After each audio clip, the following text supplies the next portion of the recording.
और कैसे हम इस समय का सदुपयोग कर सकते हैं। जैसे किसी को टेंशन हुई है, उससे पूछ कर देखो वो कितना समय उस टेंशन में लगाता है। संसारिक कार्य में किसी से बात करने को दिल नहीं करता, उसी समय उस टेंशन पर ध्यान पहुंच जाता और टेंशन के कारण पर। तो ऐसे हमने ये हमारा सहज समाधि है, या संतों की सहज समाधि। तो ऐसे हमने इस नाम के ऊपर मेडिटेशन करना है। ये सुरत शब्द अभ्यास बताते हैं कुछ पंथ वाले, और कैसे कहते हैं हमारे गुरु ने 18 वर्ष तक एक बंद कमरे में बैठ कर, कोठे में कोठा, और वहाँ सुरत शब्द अभ्यास किया। इन्होंने मेरा सुरतर शब्द होता क्या है, और ये अभ्यास क्या किया उसने बता, डले डोए हठ योग किया। हठ योग नोट सुरत शब्द अभ्यास हठ योग नहीं होता, वो तो साधना। जैसे हम कोई मंत्र जाप करें, आपको नाम दिया है, वो नाम तो शब्द है, और उसके ऊपर ध्यान लगा के रखना, जोड़ के रखना, उससे 1 सेकंड भी दूर ना करना, ये सुरत शब्द अभ्यास है। यानी उसके नाम के ऊपर सुरती को जोड़े रखना। अगर परमात्मा कहते हैं कबीर जी, जिव्या तो मुख में फिरे और माला फिरे कर्मा ही, मनुआ तो 34 फिरे ये तो सिमरण नाही। उधर से आप समण कर रहे हो और मन सैर सपट्टे कर रहा है, ये समण नहीं है। आप क्या बोल रहे हो, किस मंत्र का उच्चारण कर रहे हो, चाहे मन मन कर रहे हो, चाहे श्वास से कर रहे हो। श्वास से भी जो जाप कर रहे हो उसके ऊपर आपका ये सुरत रहे, तुम बोल कौन सा मंत्र कर रहे हो, कौन सा छोड़ रहे हो, कौन सा ले रहे हो। और इसको अभ्यास करना, इसकी प्रैक्टिस करना, नॉन एज सुरत शब्द प्रैक्टिस, सुरत शब्द अभ्यास। ये कान बंद करके, आंख बंद करके, ये सुरत शब्द नहीं, ये तो बिला धुन सुनेंगे। फिर तो सुन ले चाहे ना सुन ले, तो बात जे रही अंदर जो कुछ हो तो हो ही रहा है। अब ये पिछले संस्कारों से आपके अंदर धुन आधी बज रही है, और वही परमात्मा की ट्राई कर रहे हैं पुण्यात्माएं, जो पिछले संस्कारी। बाकी तो बात भी ना करते, घुटी लाओ मौज करें, अपना जैसा भी उनको धंधा करते रहते हैं। तो आपके अंदर पहले से ही विद्यमान है वो, जो कुछ भी आपको ये अनजान गुरु सुनवाया करते थे, धुन सुन ले, धुन सुन ले। अब जैसे आपके बैंक में, अकाउंट में, आपके खाते में, आपकी कॉपी में, और 1 लाख रुपया जमा हो गया, उस 1 लाख रुपए को आप चाहे डेली देख लो उस पुस्तक बैंक की कॉपी में, रोज देख लो, चाहे सारा दिन देखते रहो, वो तो 1 लाख जमा ही है आपके। और आगे कोई आप व्यवसाय नहीं करोगे, नौकरी मजदूरी नहीं करोगे, तो वो 1 लाख में तो घटेंगे, बढ़े को नहीं। तो दिस इज मेडिटेशन। इस मेडिटेशन में आप सुनना चाहते हो, कुछ देखना चाहते हो। जैसे सतयुग त्रेता द्वापर में परमात्मा ने काल को इसलिए छूट दे दी थी कि उन दिनों में घने पुण्यकर्मी प्राणियों का जन्म होता है उस युगों में, और वो पिछले पुण्यकर्मी संस्कारी साधक होते हैं। प्रत्येक, चाहे कोई गरीब है, चाहे अमीर है, चाहे कोई किसी वर्ण में जन्मा होता है, वो सभी भक्ति किया करते हैं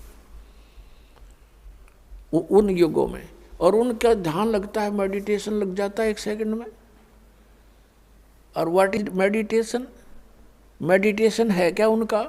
जैसे हमारे शरीर में कमल बने हुए हैं, हमारी रीढ़ की हड्डी जो बैकबोन है, इसके अंदर की साइड में कमल बने हुए हैं, यानी कमल चक्कर बने हुए हैं।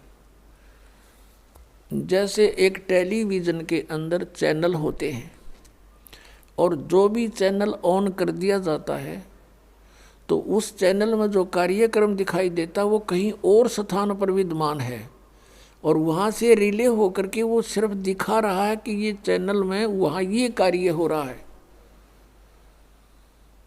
तो ऐसे ही हमारे शरीर के अंदर चैनल हैं, मूल कमल, फिर उससे 2 उंगल ऊपर स्वाद चक्र, फिर नाभि चक्र जिसको नाभि कमल भी कहते हैं, और फिर हृदय चक्र, हृदय कमल, और फिर कंठ का चक्र, कंठ कमल, और फिर त्रिकुटी का कमल, और फिर सहस्रार कमल।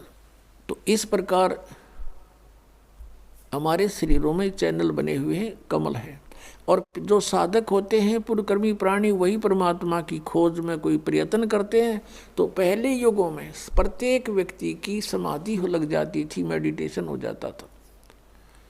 जो ट्राई करना चाहता था तो फिर वो ये सोच ले, उसको फिर अंदर क्या होता है, उसका कोई कमल पिछले पुनों से, पिछले संस्कार से खुल जाता है अभ्यास से। तो वो उस चैनल में क्या होता है कि जैसे फिल्म शुरू हो जाती है, फिल्म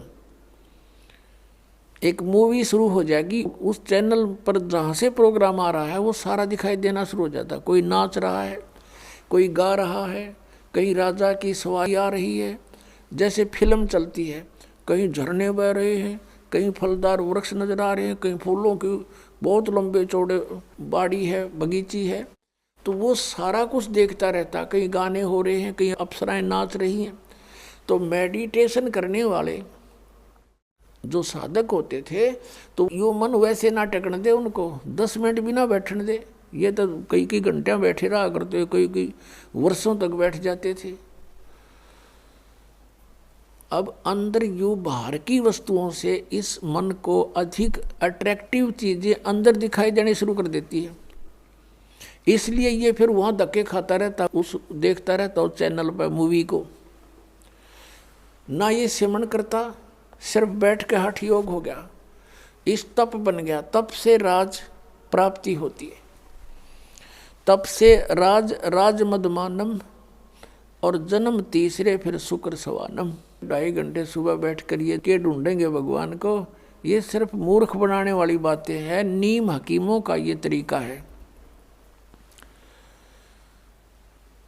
तो ऐसे ये ऋषि लोग सतयुग त्रेता द्वापर में ऐसे साधना किया करते, सभी करते थे। जैसे आपने महाभारत पढ़ा हो तो युद्ध के बाद श्री कृष्ण भी अपना ध्यान करता है, सिमरण करता है, अर्जुन भी बैठ जाता है, ध्यान करते हैं, सिमरण करते हैं। लेकिन सिमरण उस टाइम तो उनका युद्ध का वो था, कल क्या करना है, बेशक वो बैठ जाते थे, लेकिन वो जो समस्या थी उनकी, उन्हीं पर उनके विचार विमर्श आंतरिक होते थे। भाव ये है कहने का कि उनके पिछले इतिहास से हमें पता लगता है कि प्रत्येक प्राणी भक्ति करने की चेष्टा करता ही रहा है, और उस समय उनकी समाधियां भी लग जाती थी, जिस कारण से वो अपने क्रिया को अंतिम और सही मानते रहे। गीता जी अध्याय नंबर 4 के श्लोक नंबर 25 से लेकर 30 तक स्पष्ट किया है कि अर्जुन कोई देवताओं की पूजा करता है, कोई मेडिटेशन करता है, ध्यान लगाता है, कोई स्वाध्याय करता है, और कोई तीक्ष्ण अहिंसावादी व्रत रखता है, और कोई प्राणायाम करता है, कोई केवल योग आसन ही करता है, और सभी अपनी अपनी साधनाओं को पाप नाशक जानते हैं। फिर गीता जी अध्याय नंबर 4 के श्लोक 32 में कहा कि अर्जुन, ऐसी धार्मिक अनुष्ठानों की जानकारी विस्तार के साथ सच्चिदानंद घन ब्रह्म की वाणी में ब्रह्मणे मुखे, उसमें कही गई है सही विस्तार के साथ। परमेश्वर ने स्वयं आकर अपने मुख कमल से बोली है, वो साधना है सही, और वो है तत्व ज्ञान। चौथे अध्याय के 34वें श्लोक में कहा कि फिर उस तत्व ज्ञान को तू तत्वदर्शी संतों के पास जाकर समझ, उनको दंडवत प्रणाम करने से, कपट छोड़ करके उनसे प्रार्थना करने से वो तत्वदर्शी संत तुझे परमात्म तत्व का ज्ञान कराएंगे, उनसे पूछो। तो इससे एक तो ये सिद्ध हो गया कि Gita is not complete knowledge. Shrimad Bhagavad Gita में कंप्लीट स्पिरिचुअल नॉलेज नहीं है, इनकम्प्लीट है, लेकिन गलत नहीं कह सकते। हाँ, गलत वो है जैसे इस काल ने कुछ युद्ध कराने के लिए अर्जुन से अटकलबाजी की है। अभी आपको बता के 5वें अध्याय में वो कहता है कि ऐसे आसन लगा ले, ऐसे बैठ जा, नाक के आगे ध्यान लगा। ये इसका अपना मत है, स्वयं कहता है ये मेरा मत है, और बाकी वेद ज्ञान है। अब जैसे इसने युद्ध कराने के लिए अर्जुन से कहा दूसरे अध्याय के 37 और 38 श्लोक में कि अर्जुन, लाभ हानि को छोड़ के और किसी जय पराजय की भी चिंता ना करके तो युद्ध कर ले। अब पहली तो बात समझ की है कि बिना बगैर लाभ हानि के कौन सिर फुड़वावे, और फिर तुरंत कहता है कि यदि तू युद्ध में जीत गया तो पूरी पृथ्वी का शासन प्राप्त होगा, राज भोगेगा, और यदि तू युद्ध में मारा गया तो स्वर्ग में जाएगा, तेरे दोनों हाथों में लड्डू हैं, युद्ध कर ले। बता, इसका कोई थ्योरी है? पहले में तो कह रहा है कि लाभ और हानि छोड़ कर युद्ध कर ले, हार जीत की भी चिंता ना करे, और तुरंत लाभ हानि बता रहा है कि यदि मारा गया तो स्वर्ग में जाएगा और जीत गया तो पृथ्वी का शासन भोगेगा। बता, आप पे लाभ हानि बता रहा है, फिर क्या लाभ हानि मत सोचे। तो ये इसकी अटकलबाजी जो इस तरह की बकवाद इस काल ने युद्ध कराने के लिए की है कि किसी तरह यू नाश हो, वो करवा दिया इसने। फिर